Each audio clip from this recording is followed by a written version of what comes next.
Hello friends, welcome. तो इस tutorial के अंदर हम देख रहे हैं कि लिस्ट ऑफ एलिमेंट्स को किस तरह फाइंड करते हैं।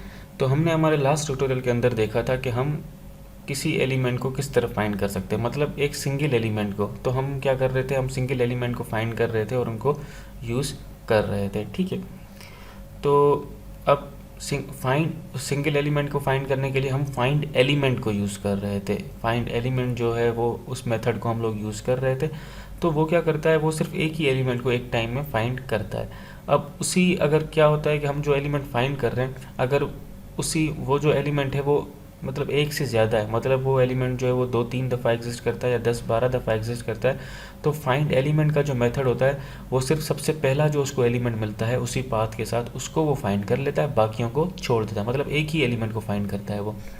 अब मान लीजिए हमारे पास कभी ऐसा सिनेरियो आ गया कि जिससे हमें क्या है, हमें एक से ज़्यादा मतलब जितने भी एंकर टैग्स हैं वो फाइंड करने हैं किसी वेब पेज पर, या फिर एक से ज़्यादा एलिमेंट किसी एक अपना पाथ पर, मतलब या फिर पाथ से, या फिर अपना किसी किसी एक एक्स पाथ से बहुत ज़्यादा एलिमेंट अगर हिट हो रहे हैं तो वो हमें सारे के सारे चाहिए। या फिर हमारे पास हमें ये मालूम करना है वेब पेज पर कितने एंकर टैग्स हैं, कितने इनपुट हैं और कितनी टेक्स्ट एरिया है। ये सब अगर हमें मालूम करना है तो हम फाइंड एलिमेंट को यूज़ नहीं कर सकते, क्योंकि वो तो सिर्फ पहले वाले को ही फाइंड करेगा और बाकियों को छोड़ देगा, बाकियों को फाइंड नहीं करेगा। तो हमें मल्टीपल एलिमेंट्स को अगर एक साथ फाइंड करना है कि वो कितने हैं, या फिर उन पर कोई एक साथ एक्शन परफॉर्म करना है, तो उन्हें सबको हमें एक साथ गेट करना पड़ेगा, ठीक है। तो आइए हम देखते हैं कि हम मल्टीपल एलिमेंट्स को या फिर लिस्ट ऑफ एलिमेंट्स को किस तरह फाइंड कर सकते हैं। तो मैंने यहाँ पे एक बेसिक जो प्रोग्राम था वो बना के रखा है, एंड मैंने टाइम को इंपोर्ट कर रखा है, वेब ड्राइवर को इंपोर्ट कर रखा है और बाय क्लास को भी इंपोर्ट कर रखा है। उसके बाद मैंने एक क्लास बनाई है और उस मेथड बनाया, और मेथड के अंदर मैंने क्या कर लिया है कि वेब ड्राइवर डॉट कॉम को एक्सेस कर लिया और उसके ऊपर मैंने google.com को भी गेट कर लिया, ओपन कर लिया, ठीक है। अब हम बात कर लेते हैं, देखते हैं कि हम जो है वो कोई हम देखना चाहते हैं कि हमारा पास जो google.com अभी ओपन होके आएगी उसमें कितने एंकर टैग हमें फाइंड होते हैं। तो आइए देखते हैं कि हमें कितने एंकर टैग मिलते हैं। तो उसके लिए हम सिंपली कोड कर लेते हैं। मैं अपनी सबसे पहले एक वेरिएबल बना लेता हूँ और उसका नाम मैं रख देता हूँ एंकर टैग, ठीक है, और एंकर टैग लिस्ट, ठीक है, क्योंकि हम लोग लिस्ट फाइंड कर रहे हैं। तो मैंने कह दिया एंकर टैग लिस्ट, इस वेरिएबल का नाम रख दिया। और उसके बाद मैं क्या कर लेता हूँ कि मैं इसको फाइंड कर लेता हूँ, अपने ड्राइवर से कहता हूँ, मैंने कहा माई ड्राइवर डॉट फाइंड। अब लास्ट ट्यूटोरियल हम सिंगल एलिमेंट फाइंड करना होता है तो हम उसके लिए फाइंड एलिमेंट का यूज़ करते हैं, लेकिन हमें जब मल्टीपल एलिमेंट्स या फिर एक से ज़्यादा एलिमेंट्स फाइंड करने होते हैं तो हम फाइंड एलिमेंट्स जो हमारा मेथड है उससे यूज़ करते हैं, फाइंड एलिमेंट्स, ठीक है। अब हमें इसको बताना है, हम एंकर टैग मालूम करना है, हमें पता है बाय डॉट टैग, क्योंकि ये एक टैग है। और उसके बाद हमारे एंकर टैग कौन सा होता है, वो होता है ए, तो मैंने ए पास कर दिया, ठीक है। अब मैं कहता हूँ, अब हमारे पास ये टैग तो आ गया, अब मैं इसको कहता हूँ कि भाई ये नन ना हो, तो मैं उसके लिए कंडीशन लगा दूँ, if anchor tag list is not none, ठीक है। मैंने कह दिया ये नन ना हो, ठीक, तो तुम इसकी लेंथ प्रिंट कर देना, ठीक है। अगर ये नन ना हो तो मैं इसकी लेंथ निकालना चाहता हूँ, तो मैं कह देता हूँ, मैं एक सबसे पहले अब लेंथ निकालने के लिए मैं इसका एक और वेरिएबल बना लेता हूँ। मैं कहता हूँ anchor tag list and anchor tag list, and मैं इसको दे देता हूँ लेंथ। हम इसकी लेंथ देखना चाह रहे हैं तो मैंने इसको कह दिया लेंथ, ठीक है। और लेंथ के अंदर मैं क्या कर लेता हूँ, सिंपली हमारा जो लेंथ मेथड है उसको यूज़ कर देता हूँ और मैं कह देता हूँ एंकर टैग लिस्ट, ठीक है। अब हमारे पास क्या आ गई, इसकी लेंथ आ गई इस वेरिएबल के अंदर, ठीक है। तो मैं इसकी लेंथ को अब सिंपली क्या कर देता हूँ, प्रिंट कर देता हूँ। मैंने कहा प्रिंट, एंड देन मैंने कहा कह दिया इसके अंदर मैं मैसेज दे देता हूँ कोई एंकर टैग लिस्ट, और यहाँ पर मैं पास कर देता हूँ length of anchor tag list. और मैं यहाँ पे इसको क्या कर सकता हूँ कि मुझे अब इसको कनकेटिनेट करना है, ठीक है, क्योंकि कनकेटिनेट इसलिए कर रहा है क्योंकि जब कभी मैं स्ट्रिंग के साथ इंटीजर को यूज़ करता हूँ तो मुझे कनकेटिनेट करना पड़ेगा, ठीक है। मतलब मैंने अब मुझे पास करना है यहाँ पे क्योंकि मुझे इसके साथ यहाँ पे एंड में यूज़ करना है, तो एंड में यूज़ करने के लिए मुझे ये कंकेटनेट यूज़ करना पड़ेगा इस स्ट्रिंग के साथ यूज़ करने के लिए, अपनी कोई दूसरी स्ट्रिंग को यूज़ करने के लिए। तो ये तो क्योंकि ये जो हमारी एंकर टैग लिस्ट है, लिस्ट की जो लेंथ है ये तो इंटीजर या फिर इंटीजर या न्यूमेरिक वैल्यू रिटर्न करेगी, तो मैं इसको स्ट्रिंग के साथ तो यूज़ नहीं कर सकता।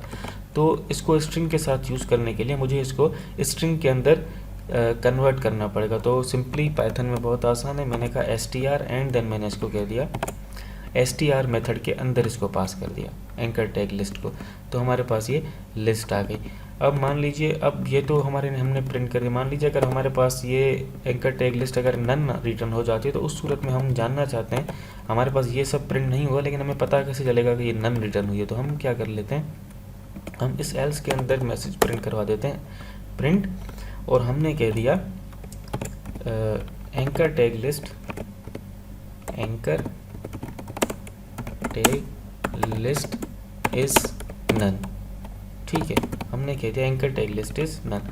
अब ये क्या करेगा, इसकी लिस्ट निकालेगा। ठीक है, फाइंड, इसके साथ जितने भी एलिमेंट्स होंगे, इसको जितने भी एलिमेंट्स फाइंड हुए उन सबको निकालेगा और उनको चेक करेगा। अगर ये नन तो नहीं है, नन नहीं होंगे तो ये एक्शन इसके अंदर जाएगा और ये इनकी लेंथ निकालेगा। ठीक है, अगर ये नन हो गया तो उस सूरत में क्या करेगा, ये इसको प्रिंट कर देगा anchor tag list is none. क्योंकि नन अगर ये हो गया तो हम नन पर तो कोई भी ऑपरेशन परफॉर्म नहीं कर सकते, हमारे पास हमारा कोड जो है वो ब्रेक हो जाएगा, हमारे पास एक्सेप्शन आ जाएगी। ठीक है ना।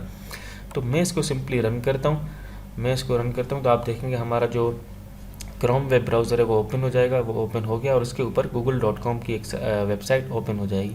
अब ये क्या करेगा, ये एंकर टैग लिस्ट अपना फाइंड करेगा कितने हैं, जितने इसको एंकर टैग यहाँ मिलेंगे उतने क्या हो जाएंगे। यहाँ पर देखें, इसने हमें बता दिया length of anchor tag list is 19, मतलब इसको 19 जो है वो 19 जो है वो एंकर टैग मिले हैं। तो इस तरह हम क्या कर सकते हैं, एक से ज़्यादा एलिमेंट्स को फाइंड कर सकते हैं। तो मैं आपको, आपकी जो टास्क है वो ये है, जिस तरह मैंने आपको टैग नेम से फाइंड करके दिखाया है, आप क्या कर सकते हैं कि हमने जो फाइंड एलिमेंट के अंदर क्या किया था, हमने ये सारे जो यूज़ किए थे by.id के साथ, by.xpath के साथ, आप इसका हर आप क्या कर सकते हैं कि आप इनका एक्सपाथ बना सकते हैं और एक्सपाथ बना के फाइंड करें। लाइक आपने यहाँ एक्सपाथ, कोई एक ऐसा एक्सपाथ बनाया जो एक से ज़्यादा जगह पर हिट हो रहा है, तो आप उनकी लेंथ फाइंड करें। ठीक है, या फिर आप क्या कर सकते हैं कि आपको कोई ऐसे दूसरे टैग्स मिलते हैं जो कि एक से ज़्यादा जगह हिट होते हैं, तो आप उनकी लेंथ फाइंड करके देखें। आप इसकी प्रैक्टिस करें फाइंड लिस्ट ऑफ एलिमेंट की, आप इसकी मल्टीपल एलिमेंट्स को फाइंड करके देखें, जितने भी मैंने आपको वे बताए थे इस फाइंड एलिमेंट के अंदर। ठीक है, इन सब के ज़रिए इन सबको आप यूज़ करें। ठीक है, और आज के लिए मैं समझता हूँ इतना ही। तो आप, मेरा मकसद सिर्फ ये था कि आपको फाइंड एलिमेंट्स किस तरह यूज़ करना है ये सिखाना, बाकी आप इसकी प्रैक्टिस खुद करें। आप इन सारे जो फाइंड एलिमेंट के अंदर हमने देखे थे, लोकेटेड टाइप देखे थे, आप इन सबको यूज़ करें। जैसे by.xpath को यूज़ करें, आप कोई छोटा एक्सपाथ बनाएं जिसमें आप ये कर सकते हैं। एक्सपाथ आप किस तरह बना सकते हैं, आप एक्सपाथ जैसे कि मैं यहाँ google.com पर हूँ, आप इसको एक्सपाथ को कह सकते हैं। अब जैसे कि हमारे पास ये गूगल सर्च है, अगर मैं इसको इंस्पेक्ट करता हूँ तो आप देखेंगे ये एक इनपुट है, तो आप मल्टीपल ऐसे फाइंड कर सकते हैं। मैंने इसको कह दिया इनपुट। ठीक है, और इनपुट के अंदर मैं इसको कह देता हूँ, इनपुट कौन सा हो जिसकी टाइप सबमिट हो। तो मैं इसको कॉपी कर देता हूँ यहाँ से, मैंने इसको कॉपी कर दिया और मैं कह देता हूँ इनपुट एंड देन मैंने इसको कह दिया टाइप जिसकी क्या हो सबमिट। आप देख सकते हैं यहाँ मुझे 4 जो है वो मिल रहे हैं। ठीक है, आप भी फाइंड करें आपको कितने मिल रहे हैं। आप उनकी ये एक एक्सपाथ बना दिया मतलब हमने, तो आप इस एक्सपाथ को यूज़ कर सकते हैं। यहाँ आप अपने जो कोड है इसमें आप क्या कर सकते हैं, यहाँ जहाँ मैंने by.tag नेम लगाया, यहाँ by.xpath लेके और डबल कोट्स के अंदर आप क्या कर सकते हैं, वो एक्सपाथ पास करके और उसकी एक्सपाथ के ज़रिए प्रैक्टिस करें। और जितनी भी हम लोकेटेड टाइप हमने फाइंड एलिमेंट के अंदर देखे थे, लाइक CSS सिलेक्टर, by.name, इन सब की प्रैक्टिस करें।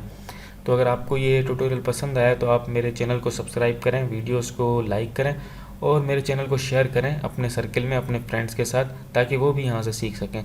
तो थैंक यू, फिर नेक्स्ट ट्यूटोरियल में मिलते हैं किसी नेक्स्ट टॉपिक के साथ। Thank you.